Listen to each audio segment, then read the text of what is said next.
Latest Face the Nation episode, Clement Manyatela hosted ANC NEC member, Comrade RONALD LAMOLA.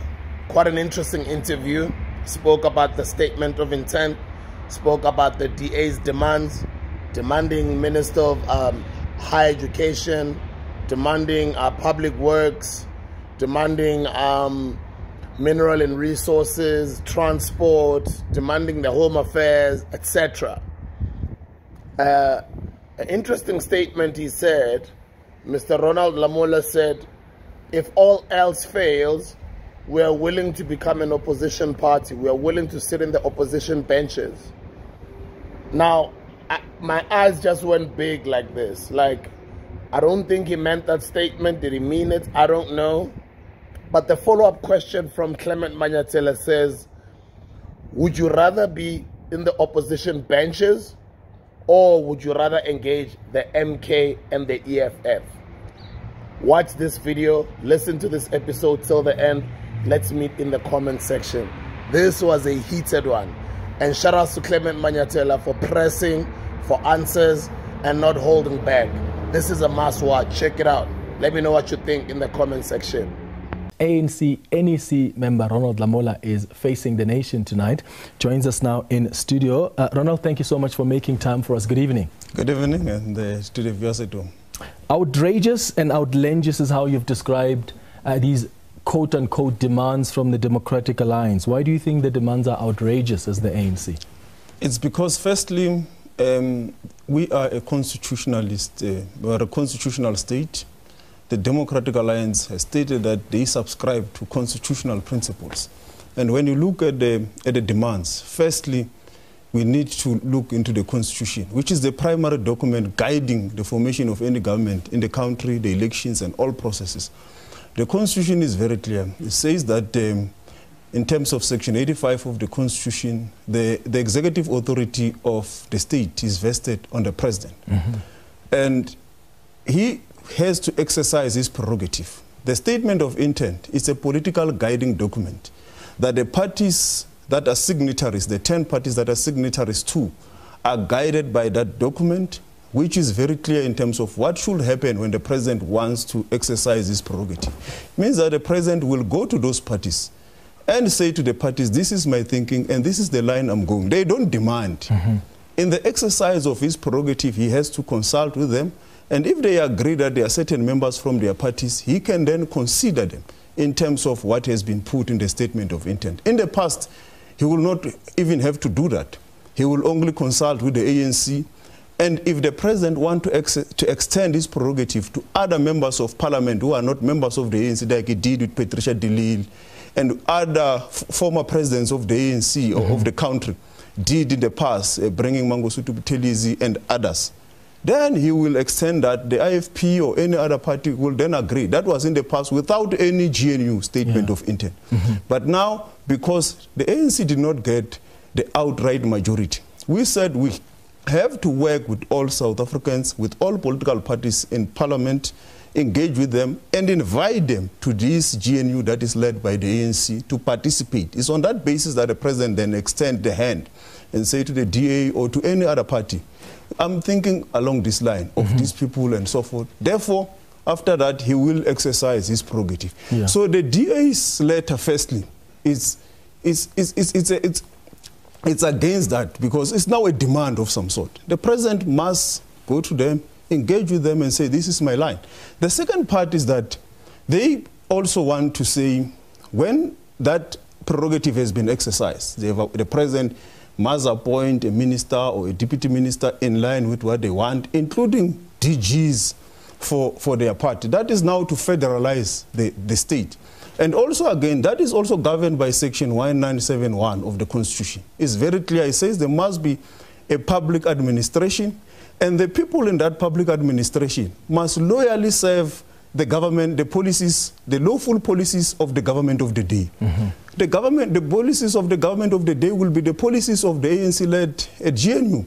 So there won't be any party who will come into the GNU to serve their party or anything. Okay, let's clarify that. They are going to be to be guided by cabinet existing protocols. Policy. Yes. So when you say an ANC-led GNU and there's no party that's going to come and advance whatever interests, I mean, my understanding is that the political parties that are part of the GNU have a mandate from the electorate. They are not coming into the GNU to come and prop up the ANC and be quote-unquote the bridesmaid, because that would be, that would be unfair. If you are bringing them in the GNU, surely they need to be able to represent their electorate. In fact, I think it's clause 16 of the document says within 6 weeks you've got to be agree on an agreed policy agenda and what the compromises are going to be. So it's not your policy as the ANC that takes precedence, it's the policy that you will agree together with the parties that are in the GNU. Yes, and that's where the statement of intent comes in.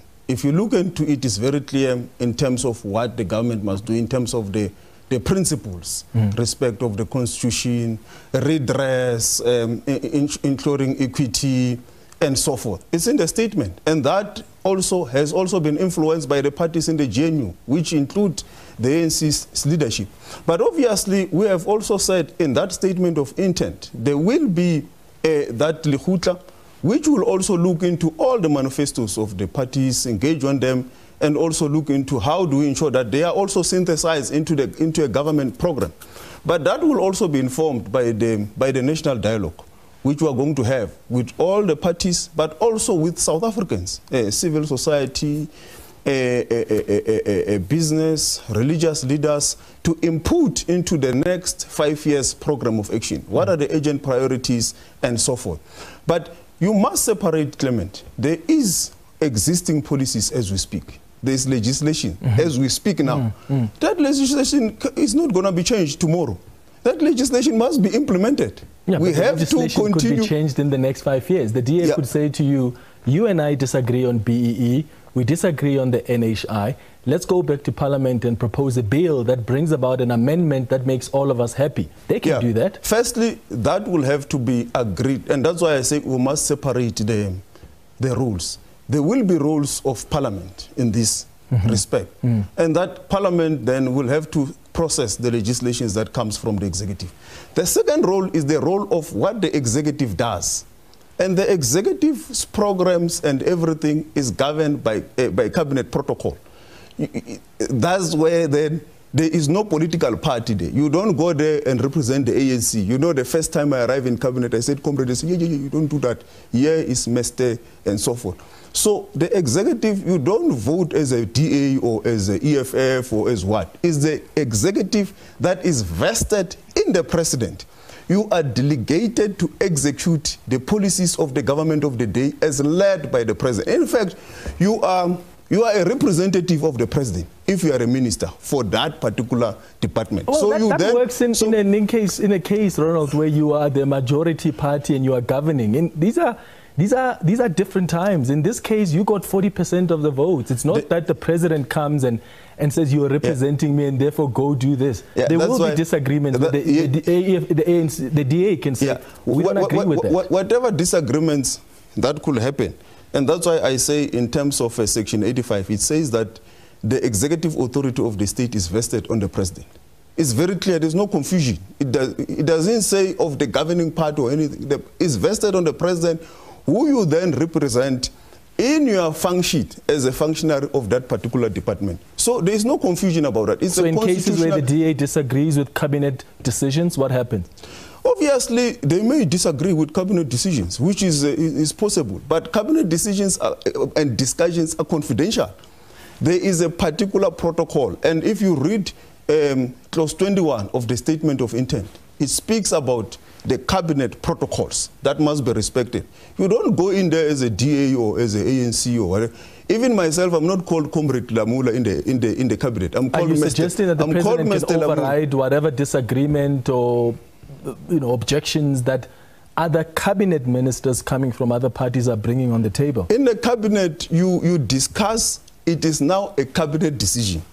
But who decides it's a cabinet decision? It's the cabinet itself. Remember, the president will be chairing. And as the president chairs, if there are issues in cabinet, they are debated, they are resolved in cabinet. The other part of the General Council of the GNU deals with policy issues that must be processed and to cabinet, whether to whatever platform, parliament and all that. But cabinet has got its own protocols. And now as we speak, the president is implementing, as you are saying, he has got all the powers, the executive powers. He's continuing to implement and process government things. And when government comes in, and when you speak about the BEE, for example, in the statement of intent, it's very clear that we recognize the imbalances of the past. We need to deal with redress and inequities. So you can't even have a discussion to remove BEE because it is part of those tools that must help us to redress the imbalances of the past. I want us to clarify this because I think you are operating on a basis where the ANC was in charge. That's why you talk about the president is the one who is the executive in the cabinet. Things are discussed, the decision is taken.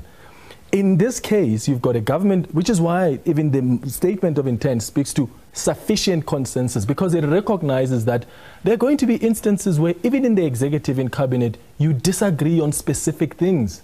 In that case, then you need sufficient consensus. So the point I'm making is, it may very well be that the president directs you as ministers, that's if you're coming back, and says, this is what you're supposed to do, and you come back, you report back, there's a resolution, and then some members of the DA says, we actually don't agree with that. Then it moves to sufficient consensus. It's not an obvious thing that because it's cabinet and the president is the executive there, somehow he overrides everybody else.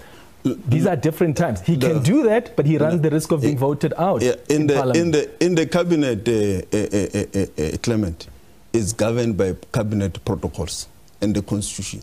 The executive authority of the republic is vested on cabinet. The issue of the deadlock breaking mechanisms and so forth will be applicable, yes, but it's a separate forum where, for example, the SGs of the various political parties will come in and resolve teething challenges like policy matters that might be controversial. And I will not deny that some of them may be policy positions that may need to end up going through cabinet processes, which is a reality. Then you will have that clearinghouse that will deal with those issues at that level. But it should not be interpreted to be a parallel cabinet process. So the point I'm raising, Clement, is that you must separate cabinet and parliament. And parliamentary issues, political issues, they could be, in certain circumstances, issues that may need to be cleared in the GNU Governance Council, which will deal with those controversial policies that may need to be cleared there. But while those issues are being dealt with, the state must continue to function. And how does the state function? It functions with the existing laws that are there and the processes that must be taken through cabinet, which are vested in the president. If you want to raise the minimum wage, let's say for argument's sake, by 2 Rand or 5 Rand, you know what the DA's policy is on the national minimum wage. The Commission for Remuneration somehow presents, the report is presented in cabinet, you guys have to decide on this, and the DA says, we don't agree with that. What happens? Yeah, obviously, if in the determination of the president, this might be a policy matter that may need to be cleared by the Governance Council, it can be taken there. But what should be clear is that you are not then going to change the labor laws that govern the processes that we currently have in the cabinet processes and so forth. You can deal with it as an issue that maybe need that platform of the GNU Governance Council, because cabinet still has to function. I want to give you an example, Clement. Cabinet means twice. It means twice a month, once a fortnight. So if cabinet will have to wait every time to make a decision, it must go through the Governance Council. There will be a state of paralysis. This country can't function. Unfortunately, you guys have decided to go into bed with a political party whose policies you fundamentally disagree with. Yeah, but that is there should not be a distortion of what the GNU should do, particularly the governance processes of the GNU and what the cabinet protocols must do in line with the constitution. So that is the point that we are raising. And that is why we disagree with the DA's letter, because it also overrides the principles in the Constitution. And I mean, the Constitution is not only about when the DA wants to hold someone to account. It's also when we deal with governance processes. And the governance processes are very clear as to who the executive authority of the state is vested on. And that's why even when you read the statement of intent, it then puts issues into perspective in terms of separating issues dealing with cabinet and issues that relates to the policy issues that must go through the governance. I think if there's one thing that must teach you and I and the viewers at home, that these are different times and that even the issues of governance are not, and for lack of a better phrase, cast in stone. These are different times where the president needs to, yes, look at how cabinet operates and what his constitutional responsibilities are, but also balance that. If he still wants to be president, balance that with the political dynamics and managing the different interest in the GNU. I want to quickly ask you about... You can't say that, Clement. You can't say it, but you will remember that the president has always been consulting anyway, which he will do even now. And that's why now he has not yet announced cabinet. It's because he's consulting all the parties. He's doing that. Well, part of the reason is because he's not giving the DA what they want, which is why they sent you guys a letter and say, give us Ministry of Mineral Resources, Ministry of Transport, Trade and Industry, Public Works, Higher Education, Public Service and Administration, COGTA, Justice, Home Affairs, International Relations, and the Ministry of Communications. Are they being outrageous in asking for these key portfolios in cabinet? Yeah, they are. And that's why we say that no self-respecting party can accede to such demands. And that's why I said, even when you look into the statement of intent, it's very clear. The president will consult with them in the exercise of his prerogative. You don't come before and even leak the letter, because the letter, we only found it after we've seen the Sunday Times of those demands, and it came later got to you and so forth. So the Sunday Times reported on the letter before it reached you. Yeah, so the key issue is that if you look at even in the statement of intent, is that its foundational principles is good faith, that all the parties must work and operate in good faith. And that's why you see the president consulting, so that he genuinely show the interest, and that is in the interest of the people of South Africa, to formulate a cabinet proportional to the outcomes of the election. So if all of us, we don't operate in good faith, this is not going to work. But that's precisely what the DA is saying. It says, give us the positions in proportion to the support and the percentage of support that we have. And based on their calculations, proportional representation, based on the seats they've received, they're entitled to about 10, if not 11 ministerial positions. The statement of intent, read it properly, Clement. It shows, it says there must be a genuine consultation with an intent to reach that proportional. It does not say it must be proportional, and here is the formula. That's there must true. be There's no formula. And that is the process we have undertaken. There is a genuine commitment on our side to consult everyone, to be able to be inclusive, proportionate to that. But it does not mean that it will be in that exact way and so forth, because it's not even the wording of the statement of intent. If that was the intention, we would have even put a formula that proportional will be calculated in terms of this formula and so forth. So when you look at the whole statement of intent, it is based on good faith of all parties. And we have been doing that. When there was a conflict of interpretation, we sat down with the DA and we said, this is our interpretation. Is there anything, any issue? And there was clarity that this is based on good faith, and it is also good faith that the president will genuinely consult with everyone, and at the end, he will then exercise his prerogative, which I believe he's going to do. From what the ANC believes there, are they entitled to what, 8, 7 ministerial positions? Obviously, it will depend on at the end, the president, when he exercises his prerogative, he will have to decide how many cabinet positions and how many departments he wants to establish. You cannot even determine proportionate if you don't even know. It's only the president who knows how many he wants to establish. Even the ANC will be consulted, will be engaged, and when that is decided, he will then say, I believe these are the people I can work with, and these are the numbers from these political parties, and this is the decision I've taken. Are you willing to share, Ronald, as the ANC? Because the ministries I read to you that the DA says it prefers, that still leaves you as the ANC with some key ministries. I mean, you're left with, you still have defense, you still have basic education, you still have health, human settlements, finance, police, state security. This is just among others. We have not all fallen from heaven. The ANC has been sharing, even when it has a two-third majority. So we will still share. No, I'm talking about sharing the key portfolios. Yes, we will. We are willing, and the president had said so, that we will, and we acknowledge that we do not win a decisive victory, and it is for that reason. So why do you look at this list by the DA and say it's outrageous? Because it involves key portfolios. It still leaves you with the ANC with some other key portfolios. It's because of what I've already explained, that the prerogative is exercised in a manner that the president say, this is my thinking and this is the direction. You don't demand. And it's not also to create a federal state. You cannot have a minister of the DA in cabinet. That is no longer a collective cabinet in terms of cabinet and government protocol.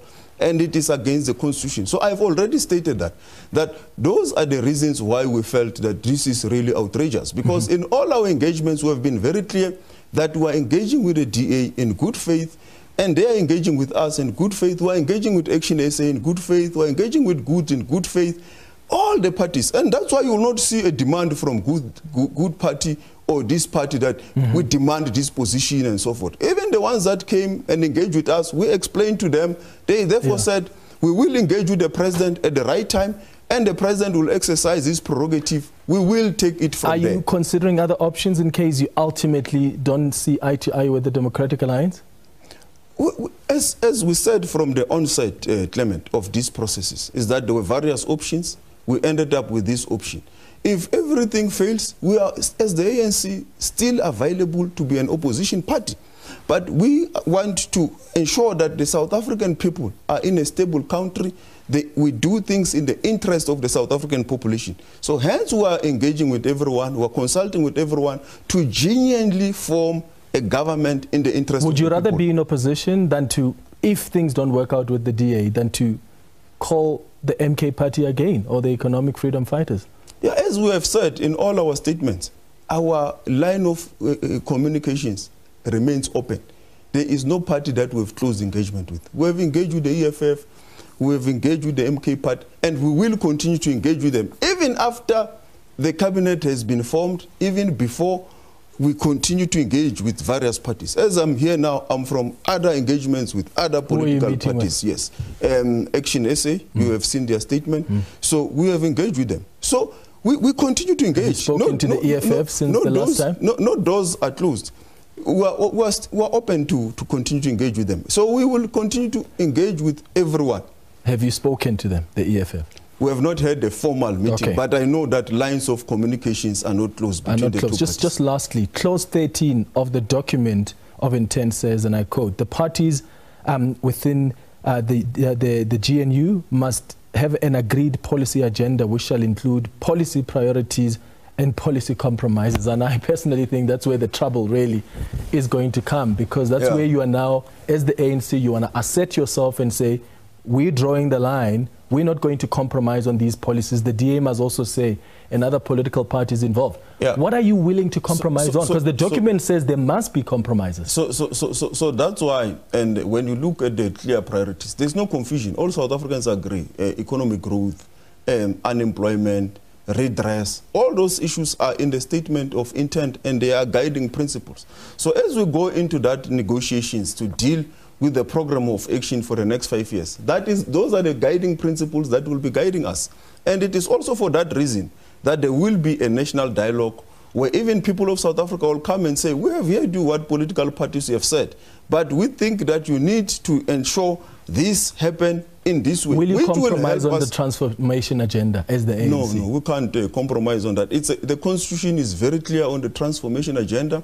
It's clear. Even the statement of intent says we need to deal with redress. So there will be, even the DA is clear, they've signed, they agree that there must be. Well, they've got a different whole idea of what redress is to them. But it's in the statement of intent, it's in the Constitution that we need to address the imbalances of the past. Okay. And when you look at the statement of intent, it says that This statement of intent is subject to the Constitution. The Constitution is clear on transformation. All right. When can we expect the President to announce cabinet? The Mahlengi, the spokesperson, told me earlier on the radio that probably in a day or two. From what you're hearing, the meeting with John Steenhuisen yesterday with the President, was it positive? Are you almost close to a deal? What I know is that it's soon. I can't say tomorrow morning or in the evening or Friday, but there is an understanding by the President that there is a need for him to soon appoint a cabinet for the Republic of South Africa, which is in the interests of all the people. RONALD LAMOLA, ANC NEC member, thank you so much for coming through on Face the Nation. After the break, we're going to reflect on the official opposition party. That's the MK Party. 58 members of the MK Party were sworn in today in Parliament. Stay with us here on Face the Nation.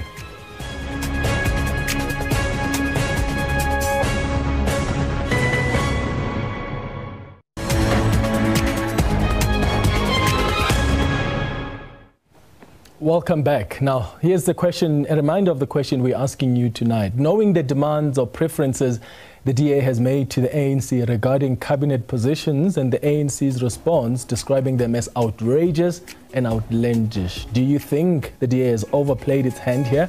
Or must the ANC just learn to share? We've got some tweets that have come through. Malume says, it is GNU, power must be shared. The ANC, it is wrong to think they must govern alone. The DA must demand even more enough. I feel the ANC and the DA are wings of the same bird. The whole drama is scripted.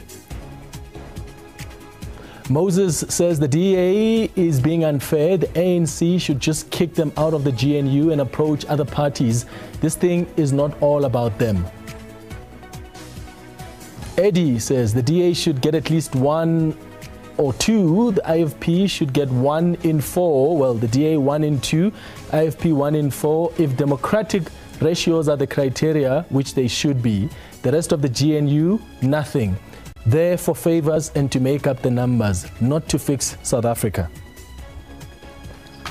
Sipo says the DA moved from a position of saving South Africa from a doomsday coalition to a monitoring and holding the ANC government into account, to blocking the entrance at the GNU door to former moonshot partners and demanding a parallel government.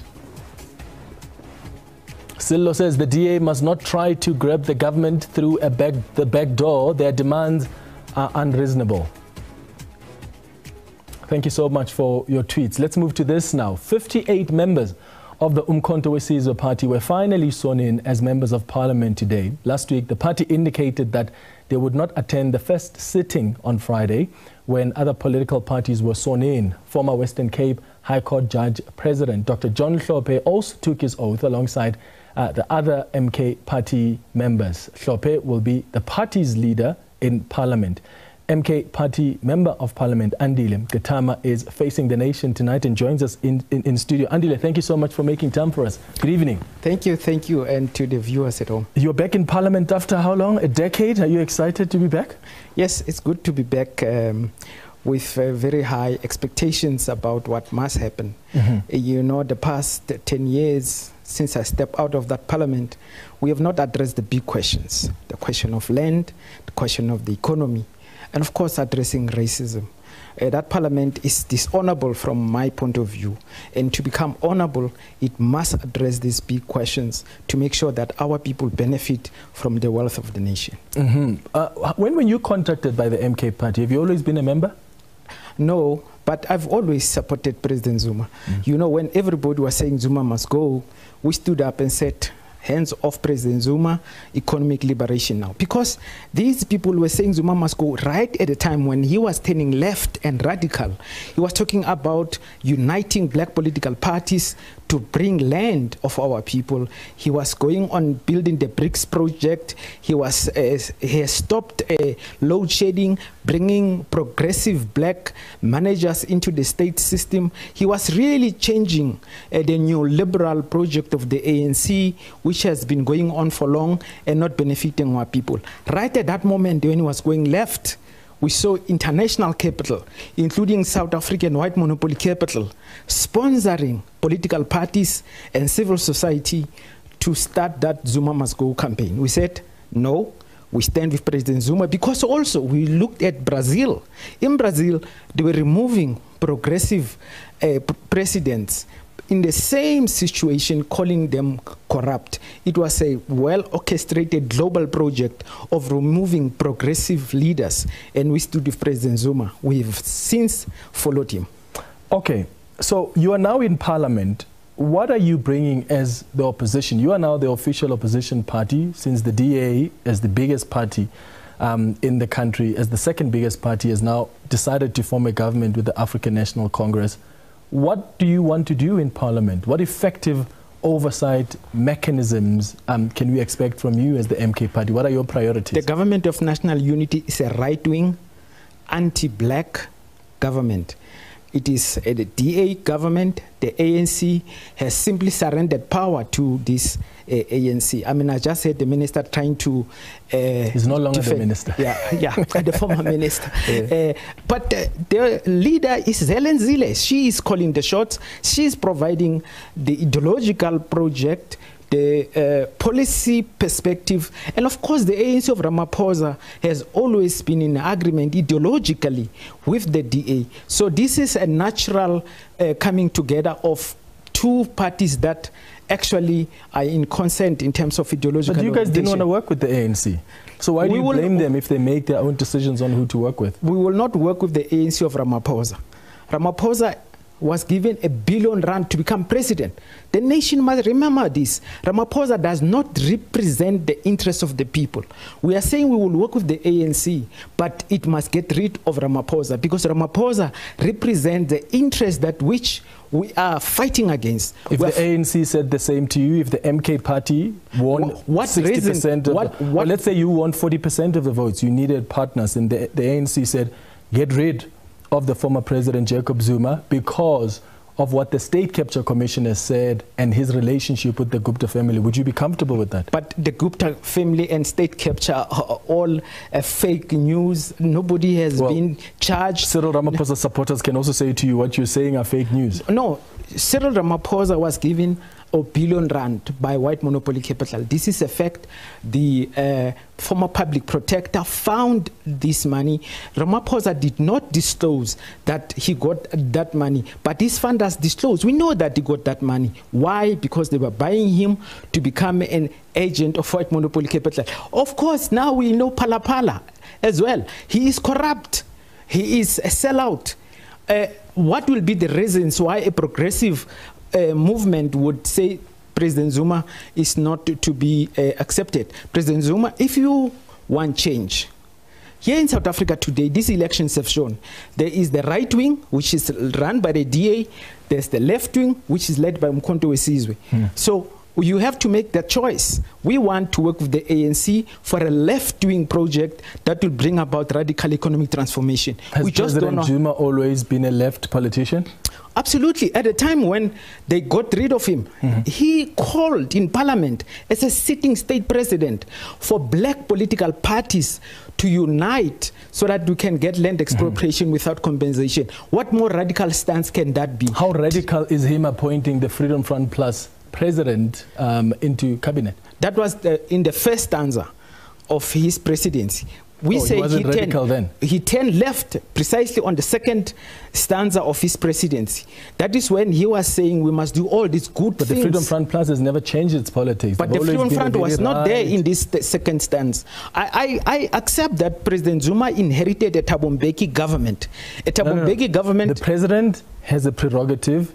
No president inherits any president's cabinet. Right now, Cyril Ramaphosa, if he had taken over from Thabo Mbeki, he's got every right to take out whoever came with Thabo Mbeki and appoint his own people. The point I'm making is Jacob Zuma brought in the Freedom Front Plus in his cabinet. Was he not radical at the time? No. As I say, in the first stanza of President Zuma, he was continuing with the project of Thabo Mbeki. But why? Then, nobody forced him to continue with that. It was his executive. Why did he do that? They come from the ANC. It is the ANC government, but he did move to the left. And that is exactly at the point why in the first stanza there was no Zuma must go campaign, because white capital was happy with his rule at the time. Do you know that he went to Orania and he said, I'm happy with what I've seen here. These are just people who want to enjoy and celebrate their culture. Mandela did the same. Mandela did the same. Exactly. But what does that say about him and Mandela? That is the ANC always trying to overcompromise, but also the in the didn't ANC, force him to go there. He didn't have to. But Mandela went. Yes, and I'm saying let's look at all of them. Why did they go there? That is ANC compromise politics. But in the ANC, there's always moments of radical rupture. That you saw in the 40s as well with the ANC Youth League. So you're taking away Jacob Zuma's agency and responsibility. You're blaming it on the entire ANC. Even though he was the leader of the ANC consolidation at the time, of the right who wing, went to legitimize Orania, which is an Africandom, people who still are celebrating the former apartheid leaders. He went there and said, I'm cool here. Okay. Now, I'm saying to you, look at when he get attacked. When he did that, he was a darling of the West. Just like basically... Was he right to do that? Of course, I mean, I oppose that. Just like President Mugabe, whom I support, he was knighted by the Queen of England. But when he took the land and moved to the left, they attacked him. That's what exactly happened with President Zuma. President Zuma's career politically at the end, it was a left-wing radical program which we must support. So at the end, he woke up to the realities and changed his tune at the end. Better to change than to... Which is a fair point. It's better to change, right? Exactly. But don't be critical of the ANC if they bring in the Freedom Front Plus, because Jacob Zuma has done it. But we criticize that about Orania because your leader has done that. We criticize all those moves where the ANC make compromises to the right wing. But don't make it as though your leader has never done that. Of course, but then he moved to the left. That is when he was attacked. To the left? Maybe the ANC will move to the left in 2 years. Oh, it's a conjecture. We will then support them at that moment. Okay. We support the real political moves, not what we think they will happen in the future. The ANC is a right wing right now. It's captured by Helen Zille. It is anti-black, and it's going to reverse all the gains, the little gains of democracy. We are in a very dangerous state of politics in this country. That is why we need the left consolidation. Umkhonto weSizwe, EFF, and all the progressive parties must get together and hold this.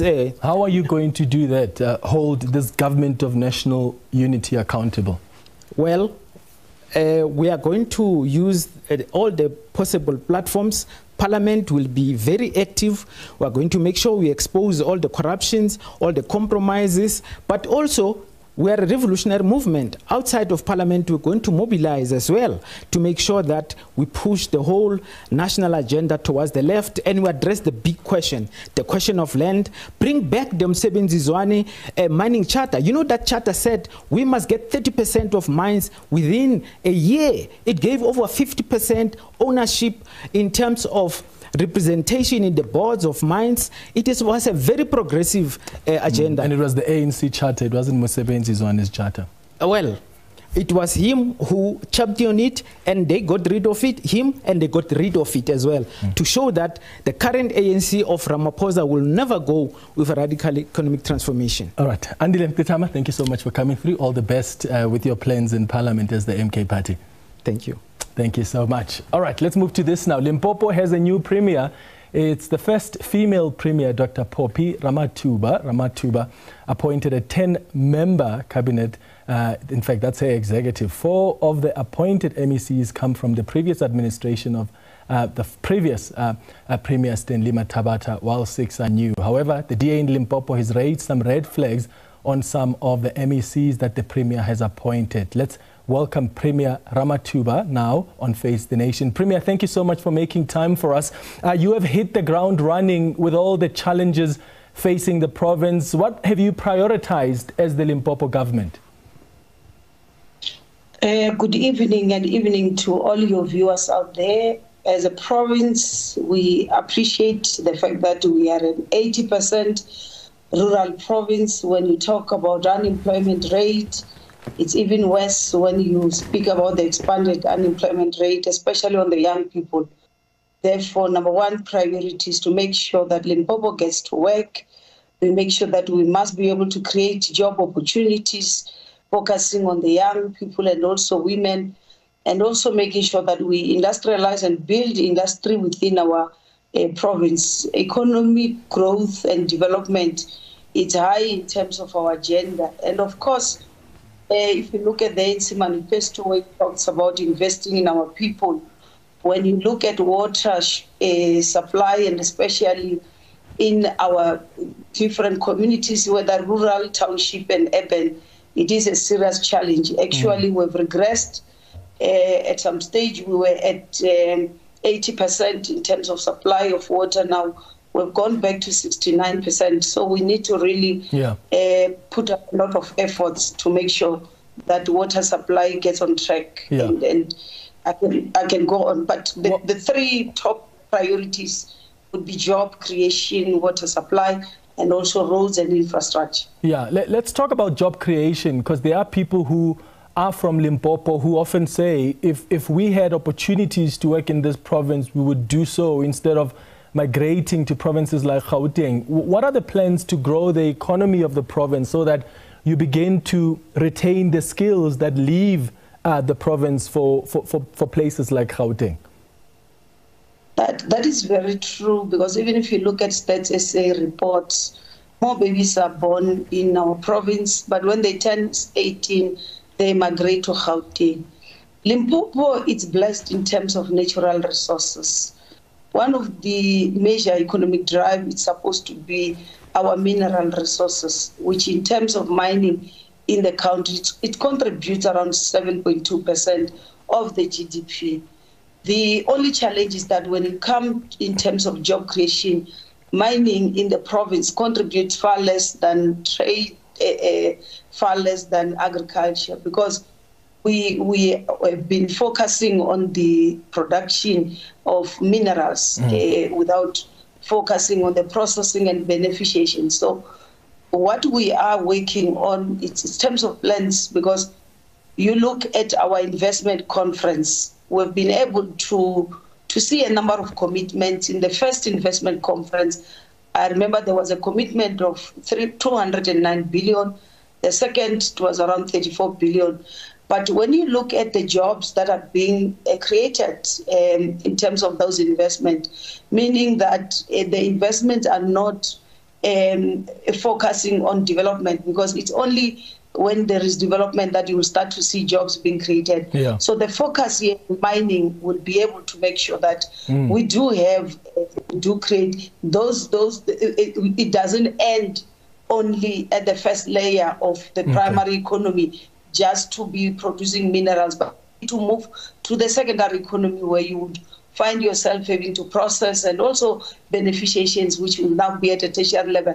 And the more you go through that value chain, that's the more jobs are being created. The second natural resource that we are blessed with, of course, it's in terms of agriculture, that Limpopo is one of those provinces. If you look at the production of tomatoes in this country, ZZ2, which is located in our province, it becomes the biggest producer of tomatoes. But you don't even have a single tomato sauce, for instance, production in a factory or industry in the province. So we need to look at agro-processing and all those beneficiations, the value chain that is linked with agriculture. And lastly, it's tourism. We have not done enough in terms of marketing our province. When it's quite rich in, some people would say there's nothing to see if you are to go to Sekhukhune. But if we look at the liberation route, that you go to Sekhukhune, you have to study and learn about King Sekhukhune, when he led the Sebata Khomo, and which later on inspire the liberation movement at that time, the ANC, to come up with the Kondwesi. We need to start marketing so that tourists can come. You go to Wembe district, there is also not only the big five, we talk about the big six, the sixth one being the biggest boabab tree in the world. Yeah. You go to Mapungubye there in Wembe, you go to Mopani, you go to Hoedspruit, you'll find endangered species like cheetahs, which you can't find easily anywhere in the world. The queen, the reigning queen, Queen Mujaj. These are the areas. Go to Waterberg, the biospheres that there, the beauty of Waterberg. Tourists will come to Limpopo, and in that way, more jobs will be created through tourism. Yeah. How confident, Premier, are you of the team that you've appointed to help drive your agenda for the next 5 years? And I ask that because one of the MECs you've appointed is Khabo Mohai, the MEC of Finance. This is the man who was fired as DG of the International Relations Department. He was found guilty of gross misconduct, negligence and dereliction of duty and breach of legal obligations. And not only that, he was also found guilty of irregular, fruitless and wasteful expenditure involving more than 118 million rand. And you've decided this is the man to trust with your province's finances? We have gone through the processes, vigorous processes, before we could even finalize the appointment of the members of Executive Council. And we are confident that the team that we've appointed will be able to execute the task at hand. We've looked at the capacity, the skills that they have, experience that they have. And you should also appreciate the fact that before we could even appoint, there is a list that is within the legislature, which is coming from the ruling party and the African National Congress. And all those members of the legislatures have gone through all the processes that we needed for them to can be able to qualify to can be appointed as members of Executive Council. And then I wouldn't want you to drag me into the employer-employee relations that has happened, the labor relations issues that can happen to anyone. So I wouldn't want to. The focus is that let's allow the team that has been put in place, give them a chance and judge them within 12 months. They're all been subjected to a performance. They will be subjected to a performance agreement. Now they've been all requested to come up with their first 100 days. In terms looking at the ANC manifesto, we're expecting them to deliver. That is what I'm very much more concerned about. And I accept that. I accept that, Premier. Our people. I accept that. But with all due respect, you are a public official. You work for the people of Limpopo. They've got every right to want to know the reasoning behind the people you appoint. If it was President Cyril Ramaphosa or anybody else, I would have asked a similar question that many other people are asking themselves. If you've appointed someone as MEC who has been fired from the Department of International Relations for all the charges I mentioned, this is someone who approved a tender to acquire a piece of land for the government in New York, which did not exist. That's a red flag. I don't want to dwell. I still repeat, I wouldn't want to dwell into the details of what happens between the employer and employee, because what you are saying is not even factual. If what you is are factual? To go Help me. Look at, you see, you are to go and look at that case. Hence, I'm saying I would like to avoid being dragged into a case which you are also distorting the facts. If you but give us the facts, Premier. It's not enough for you to tell me I'm distorting the fact. You have to give me the fact. Where I am sitting here, I work based on the two documents that I have, the audit reports regarding that, and also the internal audit reports that I've gone through. I've also further gone through the court a ruling that has pronounced itself about the very same contract which was appointed before Mr. Mawai could even join the Department of International Relations. As I'm saying, it will be unfair for you to drag me to start being the court of law, because the matter is also within the court of laws, where he is busy with that case. What is he busy with? Is he challenging his exiting from the Department of International Relations? I feel it's unfair. It would be better for you to also go to the DECO and ask and also invite him for that, because the information that I have, which are legal documents, which involves the court that has made pronouncement, which vindicated him. So he's been cleared by the court? I'm saying the labor relations is another matter, but in terms of this challenging that contract which he did not even he was not part of the process that he signed off on it. So, yes, you are right. He wasn't part of the process. I understand the case very well. He didn't steal any money, and that's not the point I'm making, Premier. I'm saying he signed off without doing due diligence. You invited us here to come and talk about the Limpopo, where we want to take the province. And your executive. And we are saying to you, and my executive, of course, and we are saying to you, we have appointed an executive council based on the information that we have, and that is to our knowledge.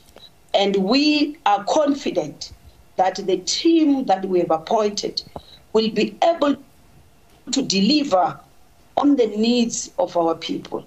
So allow us and give us some space and call me after 12 months and judge me.